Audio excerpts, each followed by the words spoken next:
এবারের লড়াই মনে হয় সব থেকে দীর্ঘ, যার শুরুটা হয়েছিল গত বছরের 16ই ডিসেম্বর, যেদিন এসআইআরের খসড়া তালিকা প্রকাশিত হয়েছিল।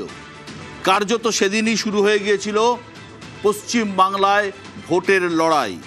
তারপর ধাপে ধাপে এই রাজ্যের ভোটার তালিকা থেকে প্রায় 91 লক্ষ ভোটারের নাম বাদ গিয়েছে।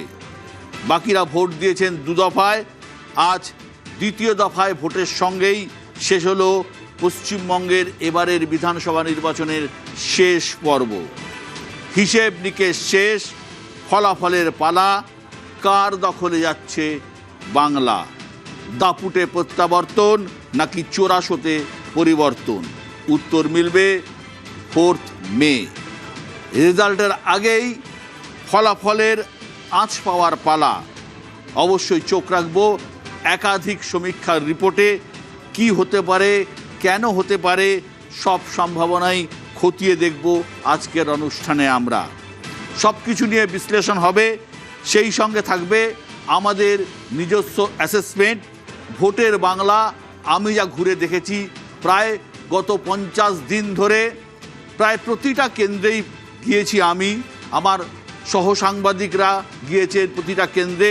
গোটা পশ্চিম বাংলার জুড়ে আমাদের যে নেটওয়ার্ক আছে, যে রিপোর্টাররা রয়েছেন, তারা বিভিন্ন জেলায় ঘুরেছেন, সমীক্ষা করেছেন। আমাদের যা মনে হয়েছে তা ভাগ করে নেব আপনাদের সঙ্গে। সঙ্গে আলোচনা করব আমাদের সঙ্গে যারা বিশিষ্ট অতিথি আছে তাদের সঙ্গে। আমার সঙ্গে আছেন এই মুহূর্তে বিজেপির পক্ষে ওফেলিয়া সিনহা, আপনাকে স্বাগত। কংগ্রেসের পক্ষে পার্থ মুখোপাধ্যায়, আপনাকেও স্বাগত পার্থদা। রয়েছেন সিপিআইএমের পক্ষে কৌস্তব চট্টোপাধ্যায়, কৌস্তব স্বাগত। রয়েছেন রাজনৈতিক বিশ্লেষক শিবাজি প্রতিম বসু এবং বিশ্লেষক নীলাদ্রি বন্দ্যোপাধ্যায়, দুজনকেই স্বাগত। এবং আরও একজন সঙ্গে রয়েছেন বাইরে থেকে প্রদীপ চট্টোপাধ্যায়। প্রদীপ, আপনাকেও স্বাগত আজকে আমাদের এই অনুষ্ঠানে। এবারের ভোটে সবথেকে বড় বিষয় হলো এসআইআর।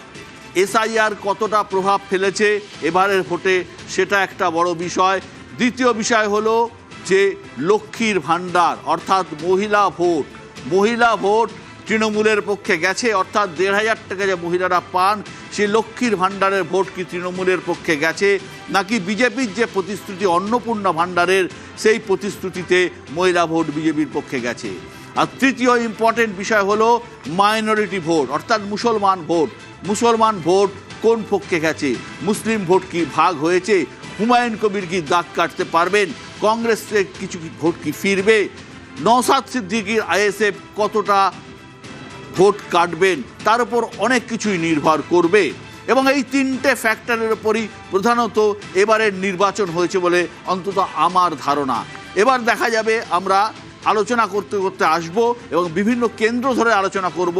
আমরা একমাত্র চ্যানেল, আমি জানি অন্যান্য চ্যানেল দেখাবে যে ওভারঅল একটা সমীক্ষা রিপোর্ট, কিন্তু আমি প্রতিটা জেলা ধরে, প্রতিটা সিট ধরে দেখাবো কোন সিটে কে জিততে পারে, কোন সিটে কার জেতার সম্ভাবনা প্রবল। এই কারণে আমি দেখাতে পারবো, তার কারণ বাংলার প্রতিটা আসনে আমি এবং আমার সহযোদ্ধারা, রিপোর্টাররা ঘুরে দেখেছি। সেই কারণে আমরা প্রতিটা জেলার প্রতিটা সিট নিয়ে চুলচেরা আলোচনা করব। আমার সঙ্গে যারা রয়েছেন, আমি শিবাজিদের কাছে আসবো। শিবাজিদা, এই 3টে ফ্যাক্টর, এসআইআর, মুসলমান ভোট এবং মহিলা ভোট, কতটা ফ্যাক্টর হতে যাচ্ছে? এটা একটা খুব যাকে বলে সিগনিফিক্যান্ট ফ্যাক্টর।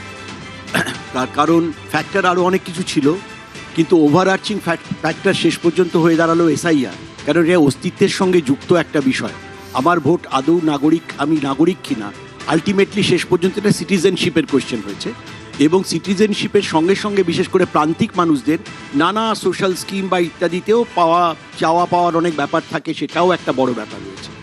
একই সঙ্গে লক্ষ্মীর ভাণ্ডার, এটাও লক্ষ্মীর ভাণ্ডারে যে ইনক্রিজ করেছে, এটা হচ্ছে হাতে যেটা আছে তার একটা প্রভাব। সেটাও আমি দেখেছি যে যেটা মহিলাদের মধ্যে যেরকমভাবে ভোটের উৎসাহ, আর যেটা পাইনি হয়তো তার ডাবল একটা প্রমিস করা হচ্ছে, কিন্তু তার সঙ্গে সঙ্গে এটাও দেখা হচ্ছে কোথায় কোথায় এইরকম ইমপ্লিমেন্টেশন হয়েছে। আর তার সঙ্গে যেটা আরেকটা বড় ব্যাপার, সেটা হয়তো তুমি বললে না, সেটা হচ্ছে একটা ধরনের বাঙালিয়ানা আছে কি নেই, এটারও একটা ভোট। অর্থাৎ মাছ ভাত কিংবা ধোকলা, মানে কাতলা বনাম ধোকলা, এটারও একটা কাইন্ড অফ এরকম একটা ন্যারেটিভও তৈরি হয়েছে। এবং এটার ফলে যেটা হচ্ছে, যেটা আমি প্রথমেই এই অবজারভেশনে বলতে চাই, যে কোথাও না কোথাও এত বেশি, বিশেষ করে বিজেপি তো সবচেয়ে বড় কন্টেন্ডার তৃণমূলের, এই জায়গাটায় হচ্ছে বিজেপি যেন বাইরে থেকে পরিচালিত হচ্ছে।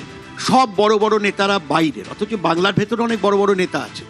অর্থাৎ আমি বলছি কংগ্রেস, সিপিএম, তৃণমূল তিনটিকেই লোকেরা এখনো বাংলার দল বলে মনে করে। বিজেপিকে এখনো পর্যন্ত আমরা যা দেখেছি তাকে বাঙালিদের দল বা বাঙালি ডমিনেটেড দল বলে মনে করে না। এই একটা বড় ডিফারেন্স হয়। নীলাদ্রিদা, আপনিও কি তাই মনে করেন? নীলাদ্রির কাছে যাবো, তার আগে আমি একটা জিনিস দেখে নেব। এই মুহূর্তে মাইনরিটি ভোটের পার্সেন্টেজ 2016 থেকে 2024 অবধি কি করে কোন দিকে গেছে।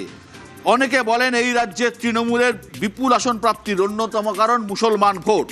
এক নজরে দেখে নেওয়া যাক কিভাবে সময়ের সঙ্গে মুসলমান ভোট এক হয়ে তৃণমূলের দিকে গিয়েছে। 2016 সালে 65% মুসলমান ভোট তৃণমূলের পক্ষে গিয়েছিল, 2019-এ 68% গিয়েছিল, 2021-এ 72% গিয়েছিল, আর 2024-এ 75% গিয়েছিল। দুটো জিনিস মাথায় রাখতে হবে, 2024 এবং 2021 এইখানে কিন্তু একটা সিএ এর ভয় কিন্তু মুসলমানদের মধ্যে ছিল। 2026-এ কি হবে নীলাদ্রিদা? বিশ্বদা, এবার এই 75টা 90 হলে আমি আশ্চর্য হব না তৃণমূলের দিকে গেলে। কিন্তু অন্য একটা ফ্যাক্টর আপনি বললেন না, যেটা এবার সিগনিফিকেন্ট হতে চলেছে এসআইআর এর জন্যই, সেটা হচ্ছে হিন্দু মধ্যবিত্ত বাঙালি ভোটার। এই হিন্দু মধ্যবিত্ত বাঙালি ভোটার বা আমার মতো মানুষ আর কি, এরা ভোটের দিন কি করতো, এসি চালিয়ে মাংস ভাত খেত রবীন্দ্রসঙ্গীত শুনতে শুনতে। এবার তারা ভয় পাচ্ছে এসআইআর এর জন্য যদি ভোট না দেয় নামটা কেটে যেতে পারে। এই ভোটারটা এসেনশিয়ালি হচ্ছে বিজেপির সমর্থক, তারা সমর্থন করতো, মানে এসির ড্রয়িং রুমে বসে দুপেক খেতে খেতে সমর্থন করতো, কিন্তু ভোট দিতে যেত না। এরা এবার ভোট দিতে বাধ্য হয়েছে। এবং এই হিন্দু ভোটটা একটা তফাৎ করে দিতে পারে বিশ্বদা।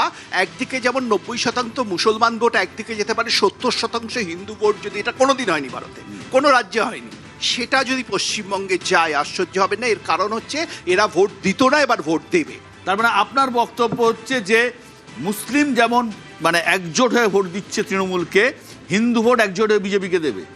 হিন্দু একজোট ছিল বিজেপির জন্য, কিন্তু তারা ভোট দিত না। এসআইআর এর কারণে তারা বাধ্য হচ্ছে ভোট দিতে। প্রদীপ চট্টোপাধ্যায়, আপনিও কি তাই মনে করেন?